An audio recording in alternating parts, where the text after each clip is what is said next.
Hi everyone, so today we're going to be doing our first Collagraph print, and then we are going to do another one next class. You are going to be able to make 2 Collagraph prints today.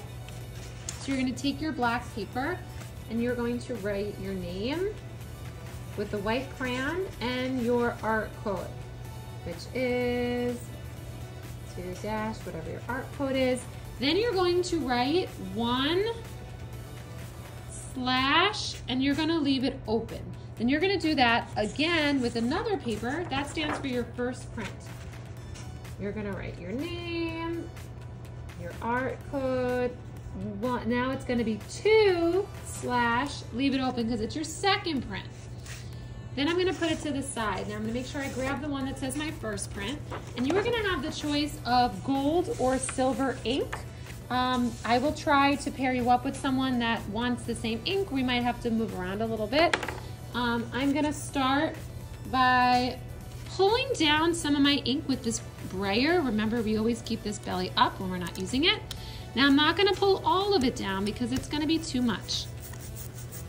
And then we want to get that Velcro sound. Then you're going to cover everything on your printing plate. So you're going to have to go back a few times because your printing plates are very big. So each time you go back, you can change directions. You want to hold it at the bottom of it. Now you don't have to get a lot on the background. You really just want to get on your shapes, but it will go in the background. And that's okay. You just don't have to try to get the whole background inked. Make sure that you're working on the messy mat so we don't get a lot of ink on the table. And you don't want to have some areas really thick. You want everything to be pretty even. So I'm going to turn it around.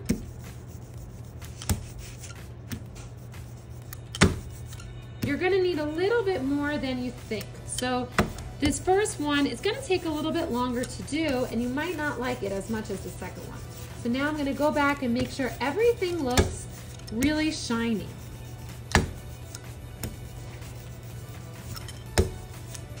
All my leaves, make sure I didn't leave off any edges. Okay, now I think, oh, it looks like this area needs a little bit more down here. Okay, now that I have this ready, I'm going to take my black paper that has that one on the back. I'm going to turn it over so I don't see it. I'm going to take my paper. Now I need to make sure, let me move my camera over a little bit, that this is going in the middle. So there should be some extra space all around, even. Now I'm going to put my hand on it like a sandwich, underneath and on top, and I'm going to flip that sandwich over.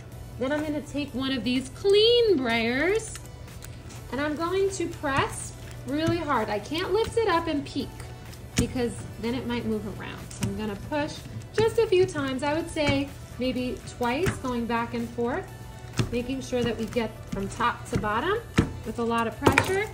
Then we will peel it up and our image will be revealed. You will immediately take this, place it on the dry rack. If it doesn't come out great, you can't do this over again, but on your next one, you will make sure that you filled and had enough ink on the parts that maybe didn't have enough ink. Then your partner's gonna go and you will get to go one more time with that same color today. Now I'm gonna show you one more time, and that's gonna be with my second paper. So you might need a little bit more ink at this time. So if you need more ink, please don't call out, just raise your hand. I will come around and give you some more ink. Remember, we're not gonna pull all of this down. We're only gonna pull some of it down and then we change directions. Now, if you have too much, which I might have just put too much, I can come over with this scratch tool and I can get some of that and bring some of that up to the top. But try not to put too much. Now I'm gonna speed it up. I'm going to take my second print and your printing plate and bring it to the dry rack. Then you can clean your hands and I will have some helpers collect the printing bench hooks and the brayers once we're all finished. I hope you have fun.